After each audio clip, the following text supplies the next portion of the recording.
I lost $650 trading Nasdaq.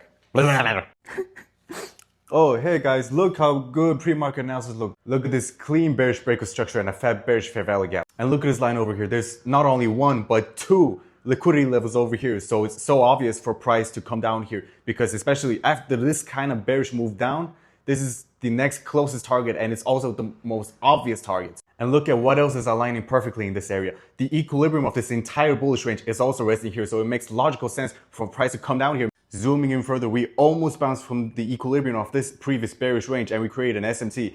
And we were about to create a bearish breakout structure closing below this candle over here. So my closest targets will be the equilibrium of this bullish range and the sell side liquidity, which is also resting near this area. And now we're gonna talk about the trades I took.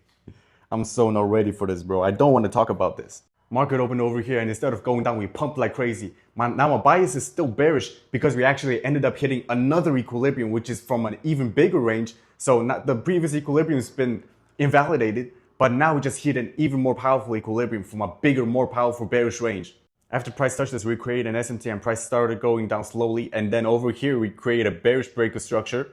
So I entered on this small little fair value gap over here and I put my stop loss over here because there was another small SMT here. And I always put my stop loss to the nearest SMT. But over here was 10 a.m. and at 10 a.m. we had a big economic news and the economic news was positive. That means Nasdaq goes and I lose my trade. So Nasdaq stops me out just to reverse and go back down. And I got really pissed off. We had just created an even better breakout structure here because it's even more obvious. And over here, there was another little small SMT. So I tried short here and I kind of put my stop loss in the middle of nowhere. I always put my stop loss above the SMT or at least above a candle high, right? And here's the candle high and here's the SMT. So either I put it above this or above this, but I put it in the middle. If I had just put my stop loss on this candle high, I would have made so much money today and I wouldn't be stressing out. So I just lost two trades, literally stop hunted, bro. It was so crazy. I wanted to cry. So now I'm really emotional. So I just jump in another short without any confirmation, any logic whatsoever. So needless to say, an emotional trade is a stupid trade.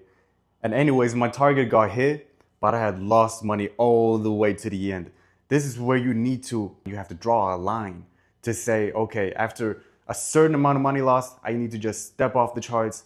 But I did not do that today because I just in such a bad headspace already from these first two trades that I just could not bear seeing my target get hit without me making money from it.